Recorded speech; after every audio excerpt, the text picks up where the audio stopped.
ኣብ ኢትዮጵያ ክልል ኦሮሚያ ዞባ አርሲ ኣብ ልዕሊ ኣመንትን ኣብያተ ክርስቲያናትን ዝፍጸም ዘሎ መጥቃዕቲ ክሳብ መዓስ ዝብል ሓዘን ከም ዝፈጠረ ፓትርያርክ ኦርቶዶክሳዊት ቤተክርስቲያን ኢትዮጵያ ብፁዕ አቡነ ማትያስ ተዛሪቦም። ኣብቲ ዝሓለፈ ሰንበትን ሶኒን ኣብ ክልተ ወረዳታት ምብራቕ አርሲ ብዝተፈጸመ መጥቃዕቲ 13 ሰባት ህይወቶም ከም ዝሰኣኑን ቤተክርስቲያን ከም ዝተቃጸለን ነበርትን ምንጭታት ኦርቶዶክሳዊት ቤተክርስቲያንን ሓቢሮም። ሊቃነ ጳጳሳት ሃገረ ስብከት እቲ ከባቢ ዝርዝር በቲ መጥቃዕቲ ዝሞቱ ሰባት ክዝርግሑ እንከለዉ ሰበስልጣን ምምሕዳር እቲ ከባቢ ብዛዕባ እቲ መጥቃዕቲ ይኹን ጉድኣት ዝኾነ ሓበሬታ ከም ዘይብሎም ገሊፆም እዮም። ነዚ ስዒቡ ብፁዕ አቡነ ማትያስ ኣብ አርሲ ኣብ ልዕሊ ኣመንትን ቤተክርስቲያንን ዝበፅሐ ዘስካሕክሕ መጥቃዕቲ ልብና ደምዩ ኢሎም እዮም። ሊቃነ ጳጳስ ሃገረ ስብከት አርሲ ክልል ኦሮሚያን ክልል ሶማልን ጅግጅጋ ዝኾኑ ብፁዕ ቅዱስ አቡነ ኤልሳኤ ኣብ ዘውፅዎ መግለፂ ኣብ ምብራቕ አርሲ ወረዳታት አስኮ፣ ቪርካን፣ ሆንቆሎን ዋቤን 13 ኦርቶዶክሳውያን ኣመንቲ ህይወቶም ክስእኑ እንከለዉ ልዕሊ 280 ኣመንቲ ድማ ከም ዝተመዛበሉን 101 ዓመት ዝዕድሚኡ ቤተክርስቲያን ድማ ከም ዝተቃጸለን እዮም ሓቢሮም። በቲ መጥቃዕቲ ብዙሓት ኣመንቲ ብግፍዒ ተሰዊኦም ብማይ ዝቑፀሩ ወገናት ድማ ካብ መንበሪ ቤቶም ተመዛቢሎም በዚ ቤተክርስቲያን ሓዚና እያ ዝበሉ እቶም ፓትርያርክ ኣብ አርሲ ብተደጋጋሚ ዝረአ ዘሎ ግፍዕን ብድዕን ኣብ ልቢ ኩላትና ክሳብ መዓስ ዝብል ቁጥዕን ሓዘንን ፈጢሩ ኣሎ ኢሎም።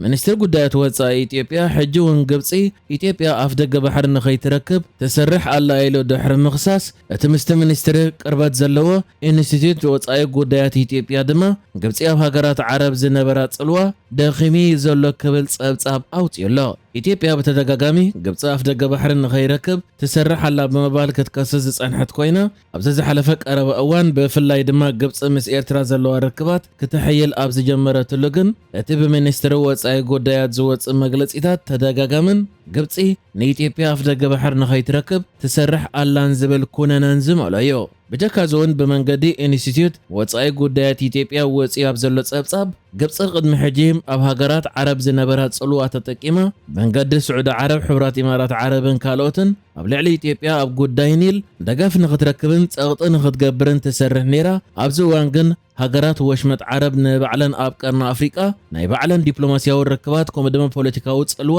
ክሕድራ ዘይደልያ ብምዃነን ምስ ግብፂ ክዳናገጻ ይኽእላ እኳ እንተኾነ ብፖለቲካውን ዲፕሎማስያውን መዳይ ግን ምእንቲ ረብሓ ግብፂ ንረብሓታተን ከም ዘይገድፋን እዚ ከዓ ኢትዮጵያ ምስተን ሃገራት ዘለዋ ርክብ ንኽትዕሙቕ ሓጋዝን ዕድልን ዝፈጥርን ብምባል ጽሒፉሎ። ኣብቲ ጸብጻብ እውን ግብፂ ንኢትዮጵያ ኣፍ ደገ ባሕሪ ንኸይትረክብ ፖለቲካውን ዲፕሎማስያውን ጻዕርታት ትገብር ምዃና እዩ ተጠቒሱ ዝርከብ። ሚኒስትሪ ጥዕና ኤርትራ ነቲ ኣብ ዴሞክራሲያዊት ሪፓብሊክ ኮንጎን ኡጋንዳን ተራእዩ ዘሎ ለበዳ ኢቦላ ንምክልኻል ውጥን ኣውፅኡ ምህላው ዕላው ኮይኑ ሓላፊ ምቁፅጻር ተመሓላለፍቲ ሕማማት እቲ ሃገር ብሃገር ደረጃ ሓደ ሓይሊ ዕማም ቆይሞ ከም ዘሎ ክገልጽ እንከሎ ኣብቲ ሃገር ዘለዋ ኩሎን ሆስፒታላት ድማ ብዛዕባ እቲ ሕማም ሓበሬታ ተዋሂብዎን ከም ዘሎ ገሊጹ። ዶክተር ኣርኣያ ብርሃነ ከም ዝበሎ ኣብ ማዕረፎ ነፈርቲ እውን ንመቆጻጸሪ ረስኒ ዝኸውን ቦታ ተዳልዩ ከም ዘሎን ገያሾ ምስ ኣተዉ ናብተን በቲ ሕማም ዝተጸልወ ሃገራት ተጓዒዞም እንተነይሮም ክሕተቱ ከም ዝኾኑን ክገልጽ እንከሎ ንመመርመሪ ዘገልግል ላቦራቶሪ እውን ተዳልዩ ምህላው ኣፍሊጡ። ኣብተን ጎረባብቲ ኮንጎ ዝኾነ ሃገራት ዝነብሩ ኤርትራውያን ጥንቃቐ ክገብሩን መምርሒታት ክካተተሉን እውን እቲ ዳይሬክተር ተማሕጺኑሎ። ኣብ ኡጋንዳን ደቡብ ሱዳንን ብዓሰርታት ኣሽሓት ዝቑጸሩ ኤርትራውያን ኣብ ርእሰ ከተማታት ካምፓላን ጁባን ከም ዝነብሩ ይፍለጥ። ምዝ ብዝተኣሳሰር ከኣዩ ካብን ናብን ኣስመራ እተን ከተማታትን ዝመላለሱ ገያሾ ቁጽሮም ብዙሕ ዝኾነ ኤርትራ ድማ ሕጂ ነዚ ኣብ ግምት ብምእታው ካብተን እቲ ሕማም ዝኣተወን ሃገራት ዝመፁ ገያሾ መርመራ ክግበረሎምን ናብተን ሕማም ዘለወን ሃገራት ድማ ገይሾም ድዮም ኣይጎሹን ክሕተቱ ምዃኑን ክግለጽ እንከሎ ላቦራቶሪ ተዳልዩ ከምኡ ድማ ሓደ ሓይሊ ዕማም ብደረጃ ሃገር ተዳልዩ ምህላው ዝገለጸት። ከም ዝፍለጥ ኣብታ ብሽሓት ዝቑጸሩ ኤርትራውያን ዝቕመጡላ ዘለዎ ኡጋንዳ ቁጽሪ ብኢቦላ ዝተለኸፉ ናብ 15 ክብል እንከሎ መጠን ሞት ድማ ካብ ሓደ ሰብ ኣይሓለፈን እዩ ዘሎ። ውድብ ጥዕና ዓለም ኣብ ዘውፅኦ ጸብጻብ ከም ዘመልክቶ መጠን ሞትን መልከፍትን ካብታ ቀዲሙ ዝተሓበረ ዝተሓተ ኮይኑ መጽንሑ ተስፋ ሂብ እዩ። ብመሰረት ዝተኻየደ መጽናዕቲ ድማ ኣብዚ ናይ ሕጂ ምልባዕ ክሳብ ሶኒ ሓደ ሰነ ጥራይ ኣብ ዝነበረ እዋን 3 ሰባት በቲ ሕማም ከም ዝሞቱ ክረጋገጽ እንከሎ ብድምር ድማ 344 በቲ ቫይረስ ከም ዝተለኸፉ ሰብ መዚ ጥዕና ዴሞክራሲያዊት ሪፓብሊክ ኮንጎ ኣፍሊጦም እዮም። ተለኺፎም ከይኮነ ዝተጠርጠሩ 116 ካልኦት ድማ ምክትታል ይግበረሎም ኣሎ። ውድብ ጥዕና ዓለም እቲ ሕማም ዓለም ለኻዊ ህፁፅ ሓደጋ ምዃኑ ድሕሪ ምእዋጁ